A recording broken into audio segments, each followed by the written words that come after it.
Welcome back to చిన్న చిన్న సంగతులు ఛానల్. లాస్ట్ వీడియోలో మనం కురుక్షేత్ర యుద్ధం మొదలైన తరువాత భీష్ముడు తన వీర ప్రతాపంతో పాండవ సైన్యాన్ని చాలా వరకు నాశనం చేసేశాడు. అలాగే అర్జున పుత్రుడైన ఇరావంతుణ్ణి భీష్ముడు ఎలా చంపాడు, మరియు భీష్మునిపై శ్రీకృష్ణ పరమాత్ముడికి తీవ్రమైన కోపం ఎందుకు వచ్చిందనేది మనం తెలుసుకున్నాం కదా. ఈరోజు ఈ వీడియోలో ధర్మరాజు తన తమ్ముల్ని మరియు శ్రీకృష్ణ పరమాత్ముని వెంట పెట్టుకుని రహస్యంగా భీష్ముని కలవడానికి వెళతాడు. దానికి గల కారణం ఏమిటి, అలాగే భీష్మునిపై పగతో ప్రతీకారంతో ఒక స్త్రీ పురుషునిగా మారుతుంది భీష్ముని చంపడానికే. ఆమె గురించి మనం తెలుసుకుందాం. మహాభారతంలో ఉన్న ఒక ట్రాన్స్జెండర్ గురించి మనం ఈరోజు ఈ వీడియో తెలుసుకుందాం. వీడియోలోకి వెళ్ళే ముందు ప్లీజ్ సబ్స్క్రైబ్ మై ఛానల్. వీడియోను పూర్తిగా చూసి మీకు నచ్చితే లైక్ చేయండి. కురుక్షేత్ర యుద్ధం మొదలై 8 రోజులు గడిచిన తర్వాత 9వ రోజు భీష్ముని వీర ప్రతాపం వల్ల పాండవ సైన్యం చాలా వరకు నశించిపోయింది. అలాగే అర్జున పుత్రుడు ఇరావంతుడు కూడా చనిపోవడంతో ధర్మరాజుకి చాలా బాధ కలిగింది. అప్పుడు ధర్మరాజు తన తమ్ముడిని శ్రీకృష్ణుని వెంట పెట్టుకుని 9వ రోజు యుద్ధం రోజున రాత్రి సమయాన్న భీష్ముని ఉంటున్న నివాసానికి వెళ్ళాడు.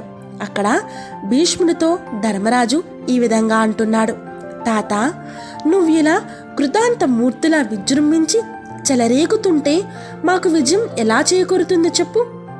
నీకు ఎలా ఇష్టమైతే అలాగే చేస్తాను. రాజ్యం దుర్యోధనుడికి విడిచిపెట్టడం నీకు ఇష్టమైతే చెప్పండి, అదే మీ అభిమతమైతే నేను ఇప్పుడే యుద్ధాన్ని ఆపేస్తానని చెప్పి ధర్మరాజు దైన్యంగా అడిగాడు భీష్ముణ్ణి. అప్పుడు భీష్ముడు కృష్ణుని చూసి కృష్ణునికి పరిపరి విధాలుగా పూజలు చేసుకుని పాండవుల 5గురిని కూడా పరమానందంతో తన తల్పం మీద కూర్చోబెట్టుకున్నాడు. అప్పుడు భీష్ముడు పాండవులతో ఈ విధంగా అంటున్నాడు: నాయనా, ప్రస్తుతం ధర్మాత్ముడైన ప్రభు ఈ భూమికి ఏలుకోవాలని నా కోరిక. అంతవరకు మాత్రం నేను దృఢంగా చెప్పగలను. నేను ధనస్సు చేత పట్టినంత వరకు కూడా ప్రపంచంలో నన్ను ఎవరూ జయించలేరు. దీనికి ఒక ద్రుపద పుత్రుడైన శిఖండి అంగనాపురుడు ఆడతనం నుండి మగతనానికి మారిన అతన్ని నేను చూస్తే ఆయుధం పట్టలేను. ఒకవేళ చేతిలో ఆయుధం ఉన్నా కూడా దాన్ని నేను విసర్జనం చేస్తానని చెప్పాడు.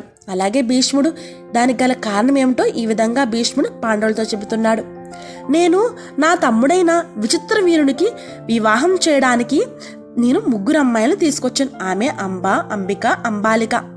అందులో అంబి తాను సాళవరాజును ప్రేమించినట్లు నాతో చెప్పింది. అప్పుడు నేను ఆమెని సకల లాంఛనాలతో సాళవరాజు దగ్గరికి పంపించా. ఆమె కూడా ఆనందంగానే వెళ్ళింది. కానీ అతడు అంతకుముందే నా చేతితో ఓడిపోవడం వల్ల అంబను స్వీకరించక నిరాకరించాడు. అప్పుడు అంబ మళ్ళీ తిరిగి నా దగ్గరకు వచ్చి తనను విచిత్ర వీరునికి వివాహం చేయమని కోరింది. పరాయి పురుషుడి మీద భ్రాంతిపడిన కన్యను నా తమ్మునికి చేసుకొని నేను కూడా తిరస్కరించాను. అప్పుడు అంబ మా గురువైన పరశురాముడి దగ్గరికి వెళ్ళింది. ఆయనను నా మీదకి రెచ్చగొట్టింది.